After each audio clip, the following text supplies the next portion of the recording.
పర్యాటకం అభివృద్ధికి భారత్ పైనే ఆధారపడింది ద్వీపదేశం మాల్దీవ్స్. బాలీవుడ్ స్టార్ కత్రినా కైఫ్ను గ్లోబల్ టూరిజం అంబాసిడర్గా నియమించుకుంది. ఈ మేరకు ప్రకటన విడుదల చేసింది Maldives marketing and public relations corporation.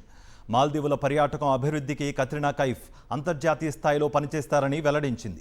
మాల్దీవుల అధ్యక్షుడు మొయిజ్జు చైనాకు దగ్గరయ్యే క్రమంలో భారత వ్యతిరేక గళం వినిపించడంతో 2024లో రెండు దేశాల మధ్య కాస్త దూరం ఏర్పడింది. ఈ క్రమంలో మాల్దీవ్స్ టూరిజాన్ని బాయ్కాట్ చేశారు భారతీయులు. మన లక్షద్వీపులను పోటెత్తారు వారు. దీంతో మాల్దీవులు కాళ్లబేరానికి వచ్చేశారు. భారత్తో సత్సంబంధాలు కోరుకుంటున్నామంటూ చర్చలకు వచ్చింది. ఆ తర్వాత ఇరు దేశాల సంబంధాలు మళ్లీ సాధారణ స్థితికి వచ్చాయి. వచ్చే నెలలో ప్రధాని మోదీ మాల్దీవుల్లో పర్యటించనున్నారు.